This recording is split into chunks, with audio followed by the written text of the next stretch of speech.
Olá, pessoal, maravilha. Bom dia, boa tarde, boa noite. Não sei que horas tu vai assistir esse vídeo, né? Vamos lá com um óculos sem antirreflexo, a tela do computador meia pendurada, meio assim que vai ou não vai, e essa luz de blogueirinha aqui na minha cara que volta e meia ela apaga, e quando ela apagar, eu vou ter que pausar para dar uma arrumada na gambiarra que eu fiz para ela funcionar, né? Bom, essa aqui vai ser a nossa aula, pelo menos uma das partes, né? Das nossas conversas sobre grandes biomas, então os grandes biomas do mundo. Não vamos entrar aqui os biomas do Brasil que a gente já passou em trabalho para vocês fazerem pesquisa e tal. A gente já falou deles aqui, eles não entram. Mas é claro que volta e meia a gente vai fazer aí um paralelo, né? Biomas do Brasil e grandes biomas do mundo, beleza? Então vamos lá, vamos passar aqui para papá. Próximo slide. Bora. Pessoal, então aqui tem um mapinha aí, vocês acham vários desses mapas na internet, né? Com as divisões das principais formações vegetais do planeta. Tá? Algumas vezes elas vão diferenciar de um mapa para o outro, vai depender um pouco de onde vocês vão ver esse mapa, mas no geral a gente vai ter esses tipos de formações aqui, beleza? Deixa eu mudar aqui meu ponteiro, ó, ponteiro de espada laser, vamos lá. Bom, floresta tropical, né? Floresta tropical aqui de verde escuro, então a gente consegue ver que é aquele tipo de floresta mais densa, tá? Que a gente está acostumado a ver aqui no Brasil, quando vê na televisão Amazônia ou Mata Atlântica quando ela existia, né? Mas são florestas que estão próximas ao Equador, se concentram na região intertropical, isso quer dizer o quê? Entre os trópicos, tá? Estão aí acostumados com grandes quantidades de precipitação, temperaturas mais elevadas durante o ano todo, tudo bem? Lembra lá da aula de clima, né? Não vamos ficar decorando o bioma, pessoal. Faz o paralelo com o clima. E mesmo o clima não vai ficar decorando. Lembra só das linhas principais. Equador, aqui no meio, tá?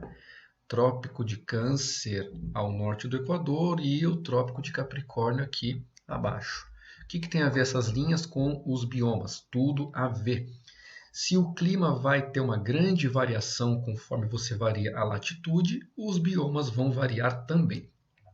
Então, o que eu acho mais legal de ver aqui, quando a gente fala disso, é o continente africano. Repara que ele é praticamente um espelho, né? Ele tem aqui no meio, ó, a floresta pluvial. Depois você vai tanto para o norte dela quanto para o sul. Você tem aqui a savana, nesse amarelinho sem cor, né? Vai para o sul da savana, você encontra o deserto. Vai para o norte da savana, você encontra o deserto também. Então, o continente africano é como se fosse um espelho de biomas, né? Floresta tropical no meio, floresta pluvial, enfim, vai achar com esses nomes diferentes, não tem problema. Bem próximo do Equador, caracterizado aí por grandes chuvas, altas temperaturas. Conforme você vai se distanciando do Equador, vai ficando mais seco, você entra aí numa região que vão ter alternâncias durante o ano, né? Uma parte do ano um clima mais úmido, uma parte um clima mais seco. Vão formar as savanas, aqui no amarelinho meio sem cor. Vai em direção aos trópicos, que tem uma característica de pressão mais elevada, né? E somando com outras características aí de mais distante do Equador, correntes marítimas mais frias, né? Junto com a pressão mais alta, muitas vezes influência de relevo, o clima fica mais seco ainda e chegam a formar os grandes desertos. Tudo bem? Então, eu falei aqui da África logo no começo, para a gente ver como que o bioma ele não aparece do nada, ele é influenciado pelo clima. Então, você conseguindo botar na sua cabeça linda como o clima varia, então tá sabendo os fatores do clima? Legal. Tá sabendo como o clima está variando? Legal, você também vai conseguir ver o bioma facinho, tá? Aqui nesse mapinha, então, a gente tem, como eu falei para vocês, floresta tropical, que está indicada aí, floresta, logo abaixo a savana, tá? Eu não vou na ordem aqui não, eu vou na ordem numa ordem que eu prefiro por causa do clima, tá? Então, floresta tropical, que é a verdinha, próxima do Equador, como já falei para vocês. A savana, logo depois, um pouco mais distante do Equador, assim que você vai se distanciando do Equador, começa a ter a formação da savana, com climas entre úmidos e secos, né? Alternando durante o ano, meses úmidos, meses secos. Passou da savana, a gente entra no deserto, então chegando aqui na altura dos trópicos. Tá? Não quer dizer que sempre que tu tiver trópico vai ter deserto, tudo bem?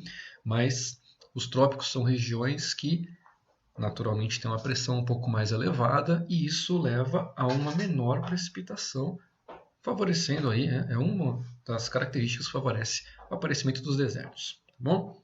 Seguindo aí, a gente tem os campos, ou pradarias, ou steppes, né? Tem vários nomes diferentes, está aqui com esse laranjinha mais claro, ó, temos aqui um pouco na Ásia Central, temos aqui na América do Norte, temos aqui na América do Sul, né? Pegando praticamente o território da Argentina inteiro, e uma parte do sul do Brasil, são os nossos pampas, bem?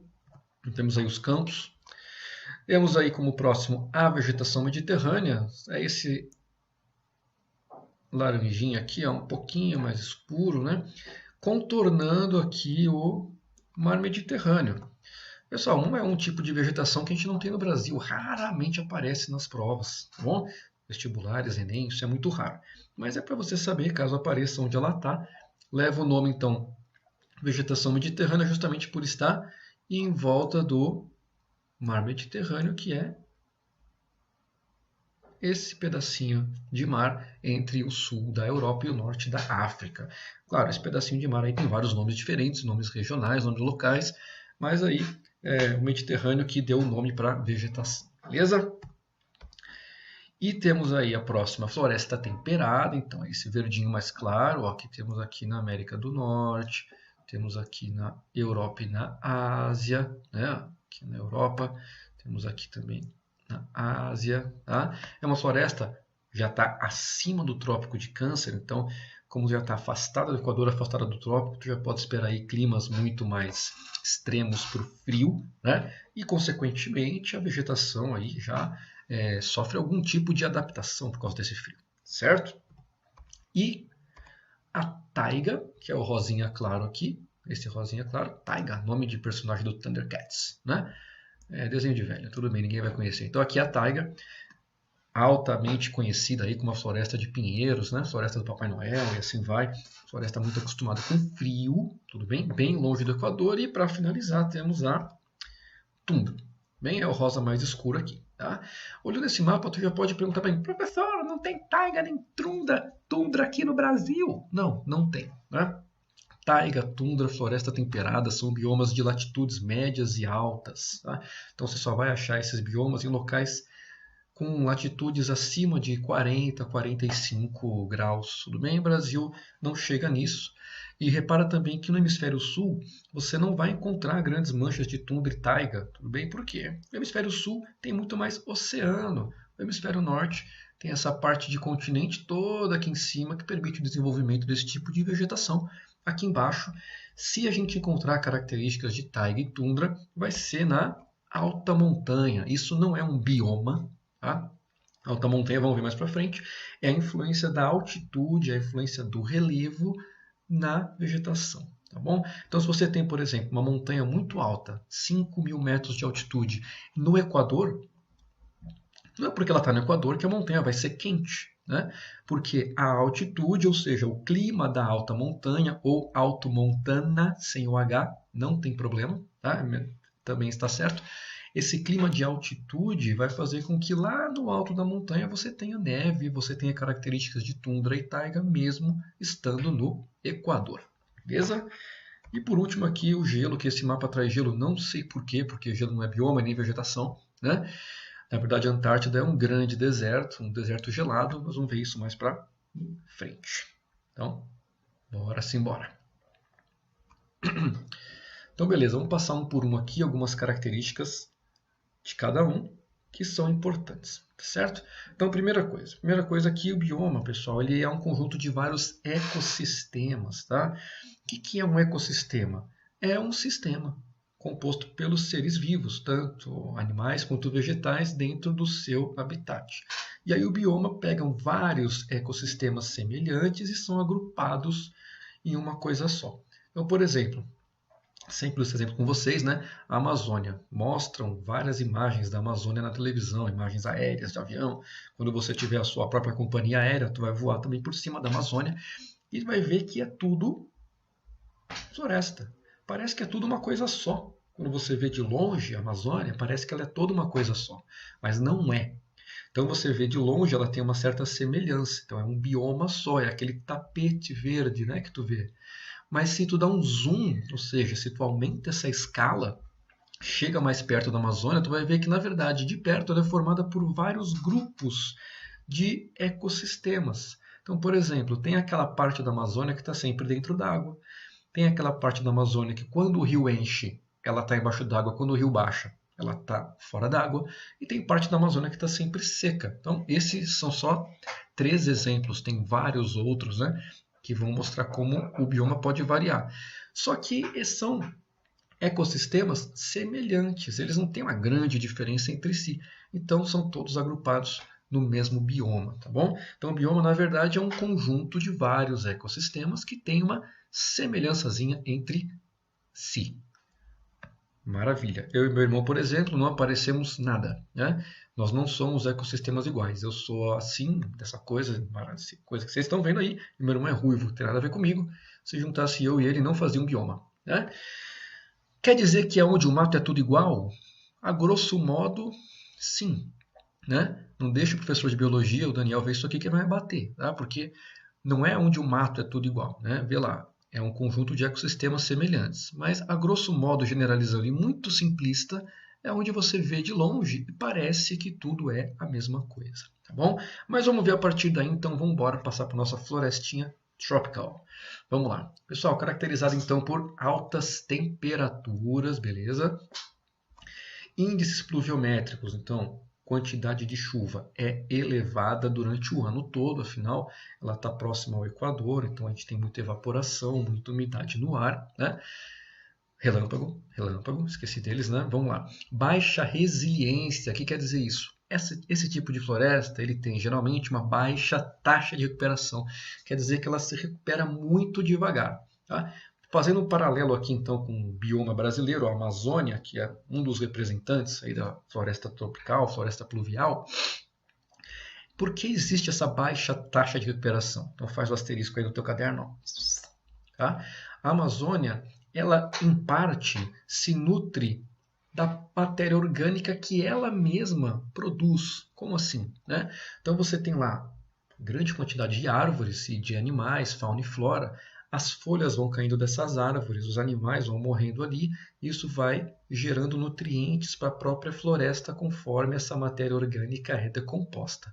Se você tira a floresta, tu tira também essa fonte de matéria orgânica. Então, para a floresta voltar como era antes, ela demora muito. E aí, quando eu estou falando muito, estou falando centenas de anos, milhares de anos para a floresta conseguir se recompor do jeito que ela era anterior a um desmatamento. Tá bom? Então, isso que é a baixa resiliência. Ela tem uma taxa de recuperação muito devagar. Certo? Presença de serrapilheira, que é uma camada de folhas no chão da floresta. Isso é muito característico de florestas tropicais. Tá? E ela vai aparecer com nomes diferentes aí, por exemplo, ó, floresta equatorial quando estiver próximo do Equador, floresta tropical quando estiver próxima dos trópicos, ou até com floresta subtropical quando estiver abaixo do Trópico de Capricórnio ou acima do Trópico de Câncer, ou seja, além dos trópicos.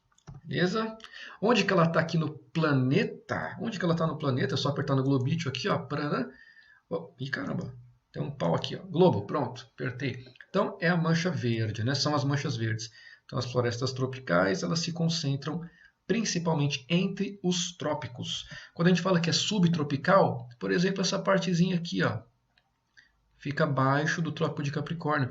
Ou essas partes aqui, ó, que ficam acima do Trópico de Câncer. São as partes subtropicais, ou seja, além do trópico. São partes da floresta que são, claro, um pouco mais frias. Beleza?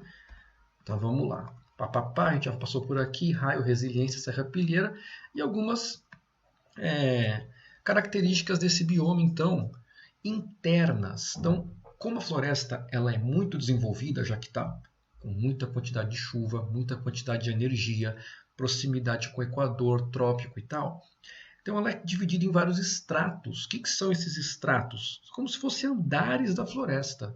Tá? Então você vai ter, na floresta, ela não tem só um monte de árvore, você passa no meio correndo que nem Chapeuzinho Vermelho, não. Né? Se alguém já fez trilha na floresta, já viu como é que é. Você tem que abrir esse caminho. Porque na parte baixa da floresta você tem lá vários arbustos, várias arvorezinhas pequenas, gramas, tá? Então isso seria um extrato da floresta. Aí você tem um extrato um pouco maior, que são das árvores baixas, depois as árvores médias, depois as árvores altas. E aí são árvores, pessoal, mais de 40 metros de altura, é metro pra caramba, tá? Leve em consideração o nosso prédio lá da escola. Nosso prédio tem 2 andares, é o térreo mais 2 andares, ele deve ter o quê? Uns 10 metros, 15 de altura no máximo, né? E árvores com mais de 40, ou seja, mais que o dobro de altura do nosso prédio, tá? Então, é alta, beleza? Só para mostrar como são florestas bem desenvolvidas, tudo bem? São as florestas mais desenvolvidas que você vai achar no planeta Terra. Maravilha. E aí algumas fotinhas para caracterizar, né? A serrapilheira, então essa quantidade de folhas enorme que está no chão, para que essa serrapilheira aqui, pessoal, se você cavar, for com uma pá e cavar, tá? Além de você achar um monte de bicho aqui que vai te subir em você, tipo formiga, aranha e tal, né? Isso aqui você pode ter com espessura de vários metros, tudo bem? Então isso aqui vai se decompondo no chão da floresta com grande quantidade de água, umidade, vai formando aquele solo escuro e vai nutrindo a própria floresta. Se tu tira as árvores, tu tira também essa serrapilheira e aí você tira uma das fontes de alimentação do bioma, beleza? A gente tem aí os rios, presença de grandes rios, no caso aqui um rio meandrante até, né? Meandrante é o rio que faz essas curvas, né? Ou seja, tem bastante água, está num terreno bem plano. Existem vários rios desse tipo na Amazônia. As florestas pluviais, então, elas têm grandes rios cortando o seu território porque são locais com muita umidade, certo? Ao mesmo tempo aqui, ó, a gente tem a espécie da araucária representando a porção subtropical no Brasil, pessoal. Ó, faz um asterisco aí, tá? Faz um asterisco aí. Ainda mais se tu for fazer algum tipo de prova em algum lugar no sul do Brasil, tudo bem? Muitas vezes existem questões regionalizadas e aí o pessoal fala da araucária. A araucária é uma árvore muito comum, uma espécie comum no sul do Brasil, que tem um clima um pouco mais ameno, né, do que a gente encontra aqui no interior de São Paulo. Então lá as araucárias são muito mais abundantes, tá bom? A araucária ela é usada então para representar essa parte do bioma das florestas tropicais, essa parte mais fria, essa parte subtropical. Ela aparece bastante, então cuidado. Aqui em São Paulo vocês podem achar as araucárias, dá para ver bastante quando vai para a Serra, né? Serra da Mantiqueira ali, para o lado de Campos do Jordão, fui algumas vezes lá desde que eu vim para cá, e aí lá tu vê bastante araucária, certo? E chuvas, pessoal, aqui tem uma fotinha legal de chuva convectiva, né? Então, isso para lembrar que as áreas de bioma de floresta tropical são extremamente úmidas, certo? Se aqui em São Paulo a gente tem mais ou menos 1.300 milímetros de chuva por ano, aqui na região metropolitana de São Paulo, numa região de floresta próxima do Equador, tu vai ter fácil aí 2.000, 2.500 e dependendo do lugar do planeta, 3.000 ou mais, bem mais às vezes, milímetros de chuva por ano, tá bom? Então, quando o cara botar uma questão para ti, se estiver trabalhando floresta tropical, floresta pluvial, pode crer que o clima é úmido e quente. E se for o contrário também. Muitas vezes as questões, elas descrevem o bioma e pede para tu indicar qual que é. Então, tá descrevendo um bioma com muita umidade e muito calor, é floresta tropical. É um clima próximo do Equador, entre os trópicos. Maravilha? Vamos lá, então. Savanas, pessoal, aqui a casa do Rei Leão, maravilha, vamos lá. Onde que as savanas estão no globo? Aperta no botão, parará. Vamos lá, as savanas estão aqui, ó. São esses amarelinhos sem cor, né? Já tinha até indicado antes lá. Na África nós temos aqui 2 grandes áreas, né? E no Brasil nós temos aqui nosso representante da savana, que é o cerrado. A grosso modo, é o representante da savana na América do Sul, tá bom? O Brasil aqui, no nosso caso, é o nosso segundo maior bioma, certo? É um hotspot, ou seja, é um local de grande número de espécies, certo? Vegetais, animais. Então, as savanas, elas estão aqui na transição entre as florestas tropicais e os desertos. Então, elas pegam áreas que vão variar o clima durante o ano entre úmido e seco. Tá bom? Então elas têm essa característica de clima úmido em uma parte do ano, clima seco na outra. O Cerrado brasileiro, por exemplo, é úmido no verão e em parte do outono e fica seco no inverno e parte da primavera. Então, se vocês quiserem lá na Chapada dos Veadeiros, que é essa fotinha aqui, ó, Chapada dos Veadeiros lá em Goiás, melhor ir em julho, tá bom? Porque vai estar com menos chuva, os rios estão mais fáceis de você conseguir entrar e o parque está aberto e assim vai. É muito legal, vale a pena. Vai lá, enquanto o parque é de graça, enquanto ele ainda existe, certo? Como que é caracterizada a savana? Quando a gente fala de vegetação, se a vegetação da floresta responde ao clima, o clima muito quente e muito úmido na floresta faz a floresta ser muito desenvolvida, aqui o clima não é tão úmido assim. Logo, nós vamos ter vegetação um pouco menos densa do que nas florestas. Então a gente tem uma vegetação que varia. Áreas de campos, áreas mais abertas, né? Um cerrado mais limpo, entre aspas, né? Até locais com presenças de árvores. E o que caracteriza o cerrado são árvores mais retorcidas, árvores um pouco mais baixas, tudo bem? O relevo, no geral, ele é suave, favorece bem a agricultura, então aqui já é até um paralelo importante com o cerrado no Brasil, tá? As savanas que têm um relevo suave, no nosso caso, acontece isso, favorece muito a agricultura porque você consegue botar maquinário, ó, e vrum, ele vai embora até o infinito, fazendo grandes plantações. Se o relevo fosse muito acidentado, muitas montanhas e morros, obviamente o trator ia cair na ribanceira, não funciona. No caso da savana, relevo suave, o trator consegue rapidinho botar a agricultura lá. No Brasil, uma das características do cerrado é justamente ele ser usado para grandes produções agrícolas e grandes áreas de pastagem. Tá bom? Fotinha do cerrado. Eu tirei essa foto lá na Chapada dos Veadeiros. São dois momentos, tá? Essa foto e essa aqui eu peguei da internet. São dois momentos propositais, tudo bem? Aqui você vê a vegetação muito mais verde, tá bom?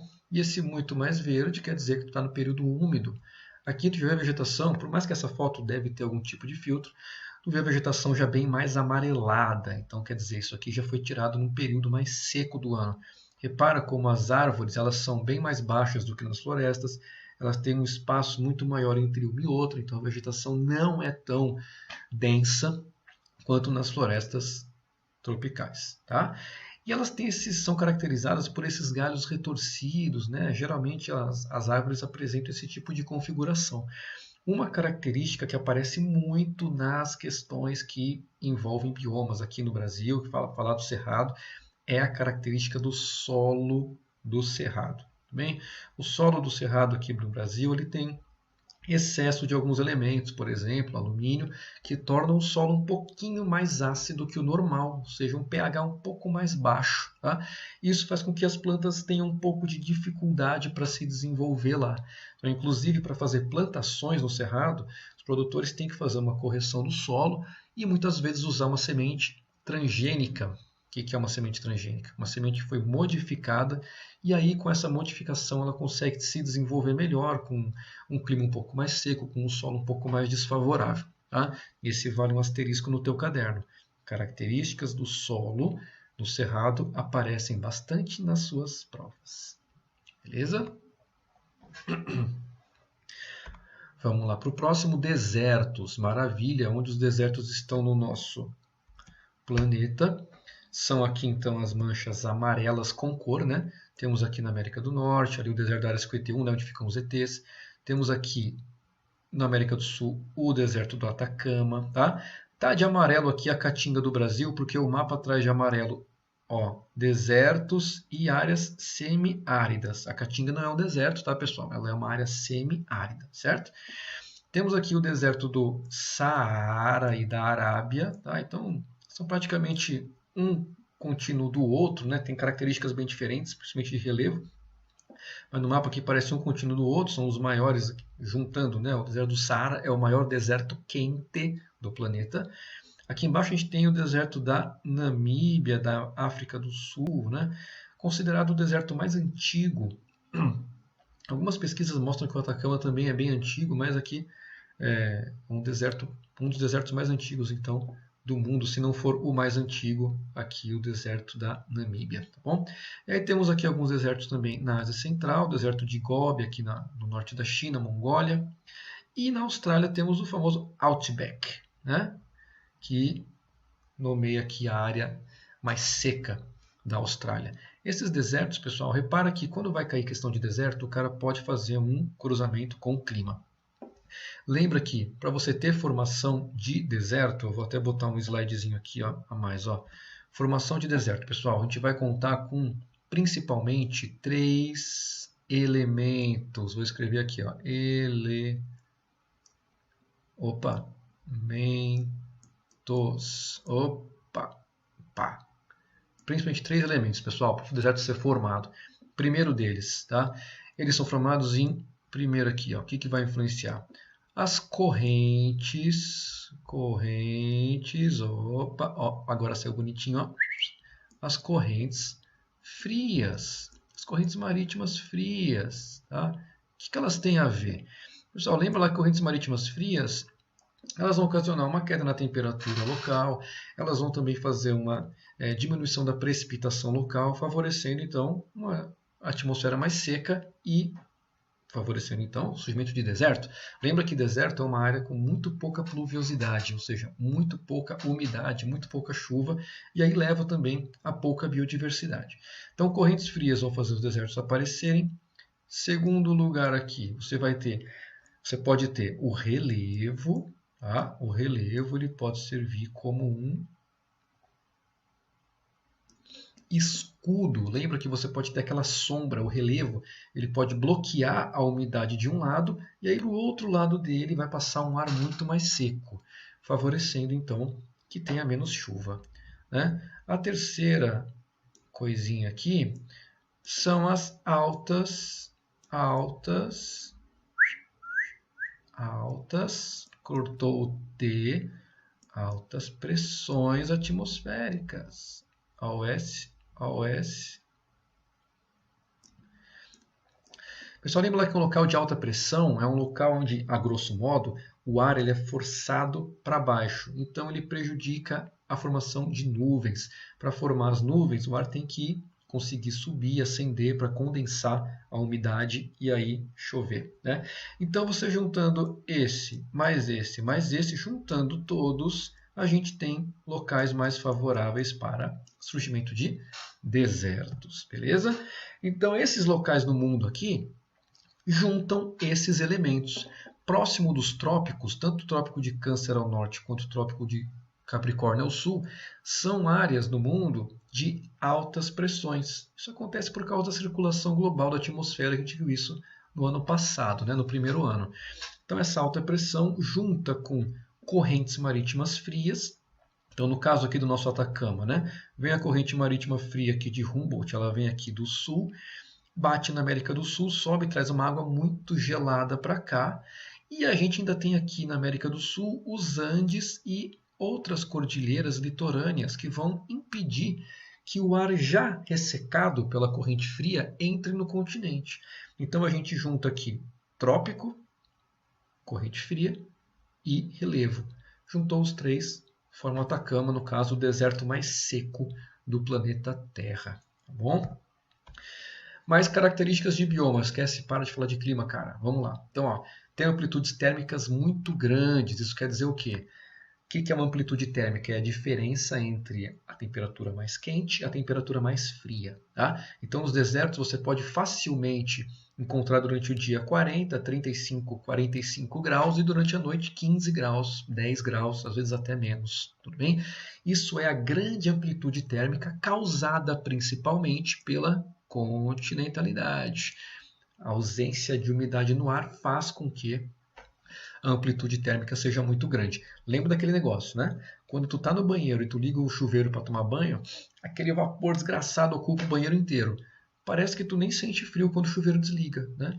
Porque a atmosfera do seu banheiro, ela tá tão cheia de vapor de água e a água, ela segura tão bem a energia que mesmo com o chuveiro desligado, parece que tu tá confortável no banheiro. Então a temperatura ela tende a não variar muito quando você tem água na atmosfera, o que não acontece no deserto. Locais secos não conseguem segurar essa energia quando o Sol vai embora. Então, eles têm uma variação muito grande entre a parte quente e a parte fria do dia. E quando um local é seco, a gente fala que um local tem continentalidade. Beleza? Maravilha. Continuando aí. Vegetação, então, adaptada a isso. Temos aí nosso cacto dançarino, né? Se tu tem uma área tão seca assim, com tão pouca umidade, não é qualquer arvorezinha que vai crescer lá. Tu não pode botar o teu feijãozinho no algodão, ele não vai nascer no deserto. Então são tipos de vegetações e de animais adaptados a essas condições. Isso aparece bastante nas questões. Esse tipo de vegetação adaptada se chama vegetação xerófita, tá? Com X, xerófita. São as vegetações adaptadas aos climas muito secos, certo? O deserto pode ser quente, por exemplo, o deserto do Saara, ou essa foto que tem aqui embaixo, que eu peguei no Google, que é de um deserto na América do Norte. Tá? Mas o deserto também pode ser frio, né? Let it go, let it go. E aí, pessoal, o maior deserto do mundo é frio, é a Antártida, ou Antártica, tanto faz, tá bom? O que é um deserto? É um local seco, com pouca biodiversidade. Então não importa se ele é frio, quente, em Marte, não importa, tá bom? Se o local é muito seco e obviamente com pouca biodiversidade, tanto faz se ele é quente ou se ele é frio, ele é caracterizado como um deserto, tá bom? E aí, claro, se ele é muito seco, tem continentalidade, claro que ele tem baixa precipitação. E aí, para dar um exemplo de deserto, temos aí fotinha deserto quente, né? Saara, deserto do Aladim, né? Que eu já sei que vocês não sabem cantar música, porque eu lembro disso na sala de aula, ninguém sabe cantar música do Aladim mais, é desenho de velho já, né? Temos aqui o oásis, muita gente pergunta sobre oásis, né? Ah, principalmente no deserto tem os oásis lá, o camelo toma água, eu vi no desenho e tal. Realmente, em alguns locais do deserto existem oásis, eles são o quê? Afloramentos da água subterrânea. Então aquela água que está lá embaixo do solo, em alguns locais, ela aflora, ela vem para a superfície. Por que isso acontece? Por causa do relevo do local, da topografia do local. Algumas coisas favorecem essa água subir. A água sobe, aparece na superfície e forma um laguinho, grosso modo, né? Forma um oásis, tá bom? Pessoal, se vocês caírem de avião no deserto um dia e ver um oásis, calma. Primeiro se certifica que não é miragem. Depois, quando tu for lá, não vai tomando água direto. Dá uma olhadinha, vê se não tem nenhuma coisa em volta, tipo um bicho morto, né? Porque os oásis costumam ter as águas muito salgadas e isso pode prejudicar você, tá bom? Então, na dúvida, vê se tem alguém bebendo também, algum bicho aí você bebe junto, certo? E aqui um deserto gelado, isso mesmo, deserto gelado, como eu falei para vocês, Antártida ou Antártica, né? Então aqui o maior deserto do nosso planeta, tá bom? É muito seco, certo? Para ter uma ideia aqui, ó, essa foto eu tirei, eu fui fazer uma viagem, ainda bem, tive muita sorte, fui para Namíbia e fui no deserto da Namíbia, fiquei alguns dias lá e eu tirei essa foto nesse local, chama Solitaire, e esse local tinha um quadro negro com os dados de chuva por ano. Então olha aqui, ó, por exemplo, 2009 choveu 223 milímetros, 2013 choveu 58 milímetros, né? 2017 116 milímetros o ano todo, tá bom? Isso é muito pouco. Aqui 2018 choveu meio milímetro em fevereiro, tá? E aí eu fui lá em janeiro de 2019, a última vez que tinha chovido era 23 de outubro, choveu 13 milímetros. Pessoal, 13 milímetros, para vocês terem uma ideia de chuva, é uma tempestade muito forte. Uma tempestade forte é quando chove 30 milímetros em uma hora. Então, se em uma hora só chover 30 milímetros de uma vez, é uma baita de uma tempestade. Agora aqui choveu 13 em um dia. Aqui choveu 58 em um ano.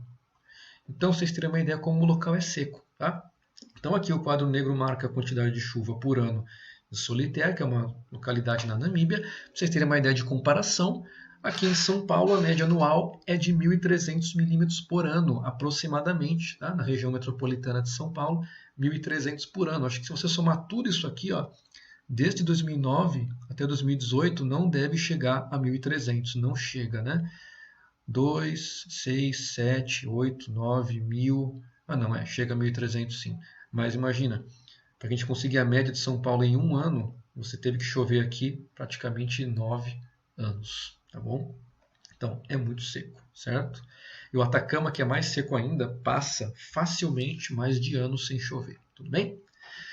Vamos lá então para os campos. Aqui vamos nós para os campos, onde os campos estão no globo, aperta aí. Então são essas manchas laranjas aqui, ó. Temos aqui na América do Norte, temos aqui na América do Sul, temos aqui na Ásia e na Europa também, né? Mais na Europa aqui, mais para oeste, na Ásia mais para leste e tal. Tá?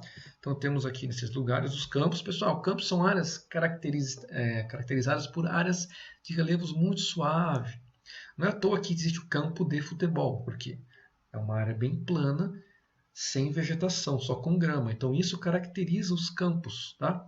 São áreas de relevo bem suave, logo os ventos são constantes, e aí faz um asterisco aí, ó. Pessoal, as áreas de campos, por terem esses ventos constantes, muitas vezes são usadas para geração de energia eólica. Um bagulho, catavento rodando, o aerogerador precisa de vento. Se tu tem uma área sem bloqueio de relevo e ventos constantes, então usinas eólicas elas são usadas em locais de campos. No Brasil isso acontece. Lá no sul do Brasil, onde a gente tem os campos, eles são usados para geração de energia eólica, beleza? Vegetação então baixa, vegetação herbácea, presença de poucas árvores. É claro que a gente tem árvores nos campos. Tá? É claro que você vai achar alguns capões de árvores. Né? O que é esse capão de árvore? É tipo um tufo de árvore. Então você acha um pouco de árvore aqui, um pouco de árvore ali, mas nem se compara com as florestas e com os cerrados, com as savanas. Nem se compara. Tá? A maior parte da vegetação ela é baixa. Então, presença de poucas árvores, vegetação herbácea, arbustos. Tá bom? Solos, você vai encontrar solos férteis, principalmente se tiverem rios passando por ali, tudo bem? Porque quando o rio enche, ele vai ocupar uma área grande. Quando o rio descer, a matéria orgânica fica depositada nesse solo, ele acaba ficando fértil, tá bom? Então, são usados na agricultura. No Brasil, a gente tem aí o exemplo dos nossos campos lá no sul do Brasil, eles são usados tanto para pasto quanto para agricultura. E um dos destaques é a produção de arroz. Tá? Em locais onde os solos ficam alagados ali, perto de Santa Catarina, Rio Grande do Sul, tu passa pela BR-101, tu vê isso, né? Então as produções, os arrozais, são locais nos campos, ficam alagados, e aí o pessoal aproveita para fazer esse tipo de plantação. E aí tem aqui um figurinha do gaúcho representando então os nossos pampas, né? E do chimarrão, maravilha, faz tempo que eu não tomo, estou até com saudade já. Você pode achar aqui o campo com outros nomes, ó, pradarias, estepes, pampas, não tem problemas, nomes regionais aí que vão representar o mesmo bioma, tudo bem? Seguindo aí, fotinhas, tirei essas fotinhas indo, né, passando pela BR-101, Santa Catarina, Rio Grande do Sul, em direção ao Uruguai. Então, tu vê bem aqui, ó. Ah, professor, mas tem relevo lá. É, pessoal, não é um campo de futebol, né? Existem relevos, existem algumas elevações, algumas colinas, alguns morros, né?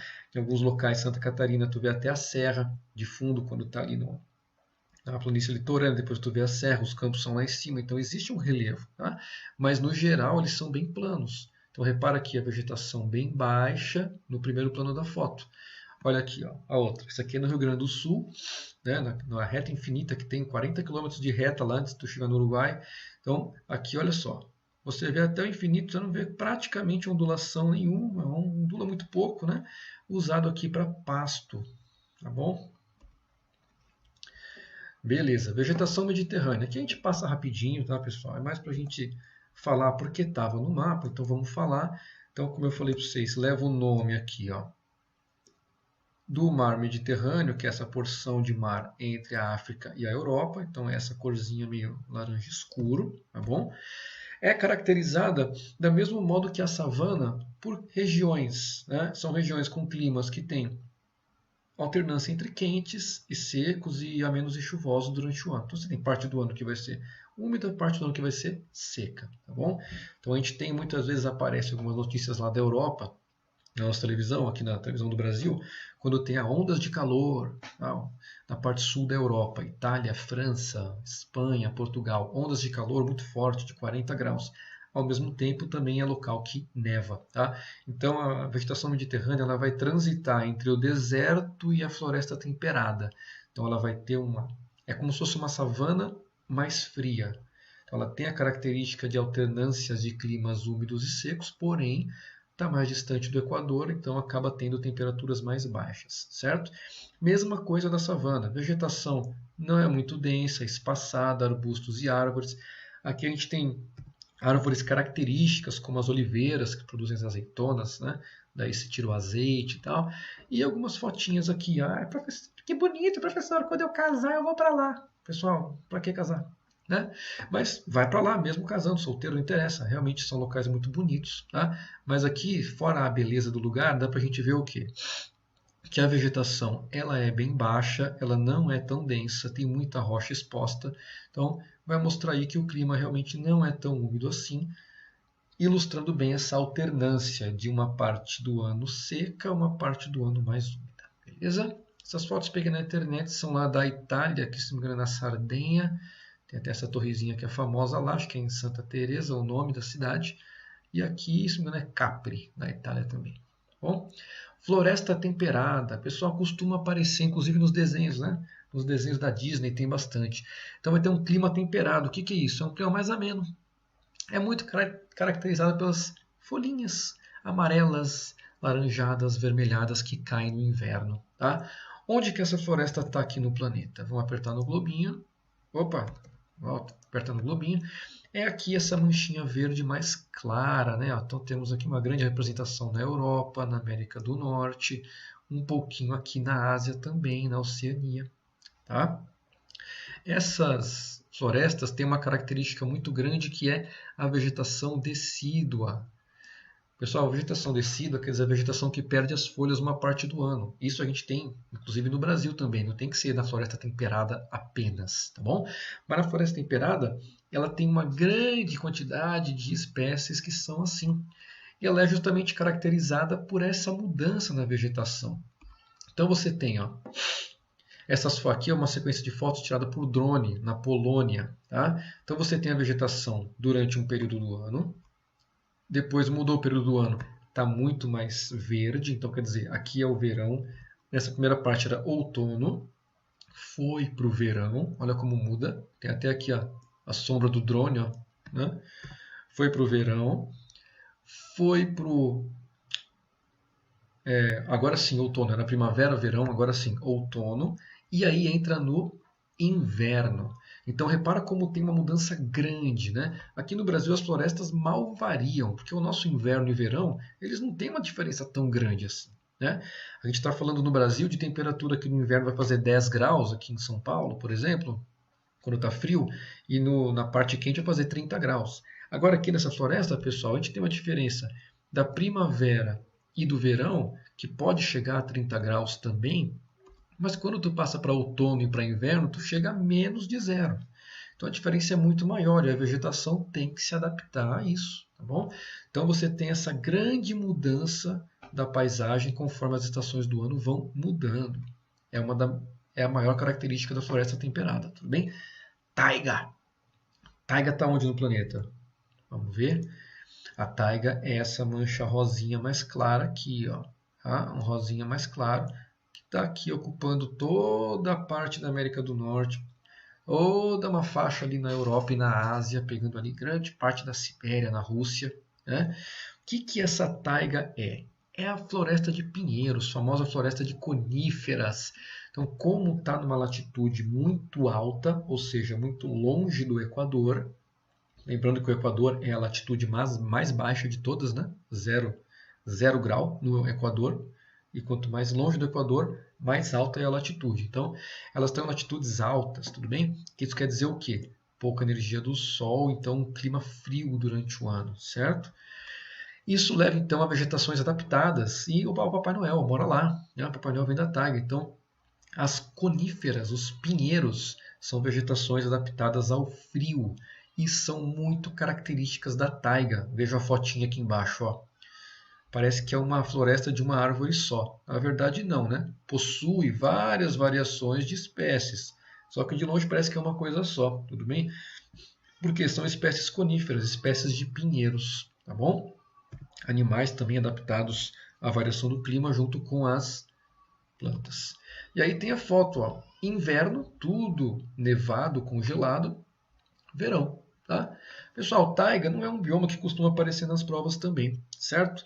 O cara pode tratar, por exemplo, do inverno vai tratar de ver de navegação, vai falar em tal cidade tem um porto, as águas ficam congeladas no inverno, prejudica a navegação. Então eu vi uma vez uma questão tratando de um assunto desse. E aí, que bioma a gente está falando? Falando da taiga. Tá? Então tem que ficar esperto aí como os caras vão fazer a relação do bioma com o clima.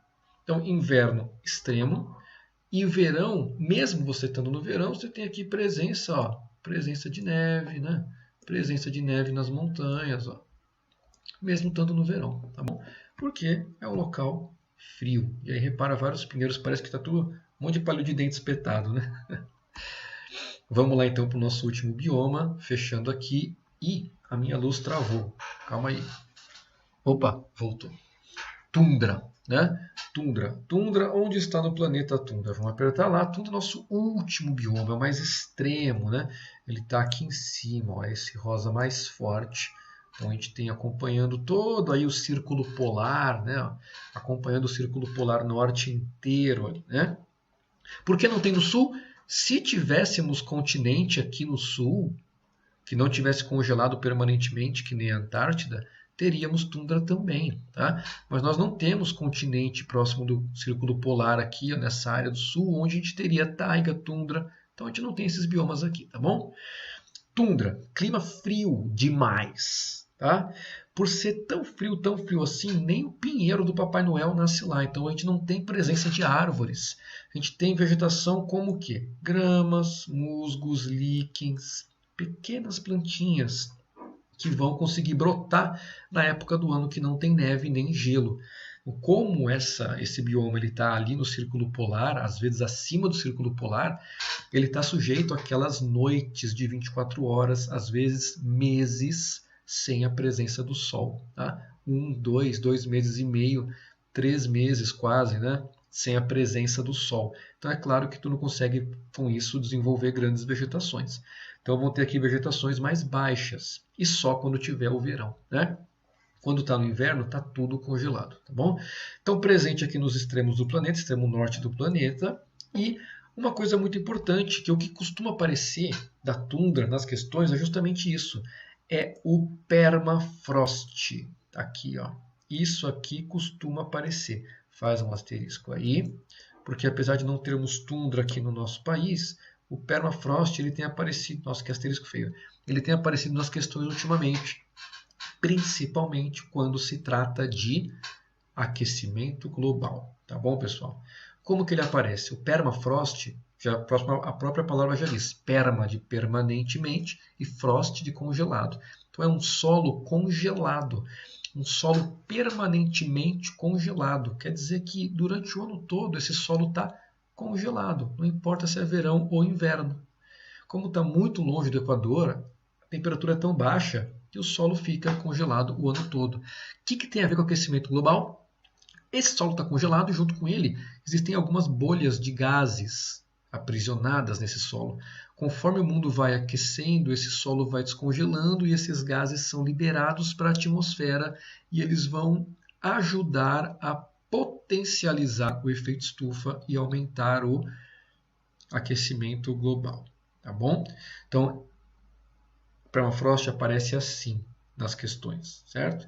Eu estou falando meio assim porque existem pesquisas contra o aquecimento global, pesquisas a favor. Aqui nós estamos falando a favor do aquecimento global, quando falamos do permafrost, que as questões tratam do permafrost sempre a favor do aquecimento. Tudo bem? Então é isso que aparece, anota esse negócio aí. E algumas fotinhas da tundra. Então a gente tem aqui, ó, um campo florido no verão, pessoal. Esse campo florido aqui, ó, ele dura 1 mês e meio, 1 mês. Se durar muito, dura 2 meses. Tá? Aqui a gente tem uma rena. Aqui mais uma foto da tundra. Ó. Repara que tem o verdinho. Esse verdinho que são as gramíneas, tá? Os líquens que nascem aqui grudados nas rochas. Então isso aqui que é a vegetação da tundra. Ó. Cresce no meio da neve. Quando vem o inverno, a neve cobre tudo isso aqui. Daí não tem vegetação nenhuma. Os animais têm que cavar a neve para achar a comida lá embaixo. Né? E o Olaf, que é um dos exemplares, né, da fauna da tundra. Tudo bem? E aí o alto montanha, que é o que vai finalizar o nosso encontro aqui virtual, né? Que não é um bioma, mas é a influência da altitude na vegetação. Então, por exemplo, aqui nessa figura, ó, aqui temos aqui Equador. Opa, minha caneta falhou. Temos aqui, ó, Equador, setinha, agora foi. Temos aqui o polo, né? Então vamos imaginar que a latitude esteja variando nessa linha entre Equador e polo. A latitude varia aqui embaixo, ó, latitude. Beleza. E aqui no outro varia a altitude. Então, quanto mais alto você vai, não importa se tu está no Equador ou não, quanto mais alto você vai, menor é a temperatura. Então, se a temperatura é muito baixa, a floresta tropical não consegue se desenvolver lá no alto da montanha. Quem vai conseguir? Os pinheiros. Então, você consegue, com a altitude, você consegue simular condições favoráveis para taiga e tundra, mesmo no Equador. Então, se o cara te bota uma questão falando de neve, gelo, pinheiro no Equador, pode crer que ele está falando de um clima de alta montanha ou altomontana. Tá? Então, esse clima de alta montanha é um clima muito mais frio e vai favorecer que espécies que não são encontradas naquele local, elas apareçam, porque lá no alto o clima é mais frio e favorece o aparecimento delas. Essas espécies que estão aqui no alto não apareceriam aqui embaixo. Se essa montanha fosse no Equador, o pinheiro não iria conseguir crescer na base da montanha, porque é muito quente, muito úmido. O pinheiro não consegue nascer ali. Mas você sobe a montanha e aí, ó, fica mais frio, fica mais seco, o pinheiro consegue nascer, tá bom? Então essa é a influência do relevo na vegetação. Beleza, pessoal? Então ficamos por aqui. Espero que vocês tenham entendido. Qualquer dúvida, vocês sabem, temos nosso canal de comunicação, temos nosso grupo de WhatsApp e temos também o Moodle. Vocês podem mandar por lá as dúvidas toda semana, o atendimento das 2 às 3 no nosso chat, mas qualquer outro momento, mandando lá, eu tento responder o mais rápido possível. Tá bom? Então foi um prazer, nos vermos virtualmente, um grande abraço e tchau!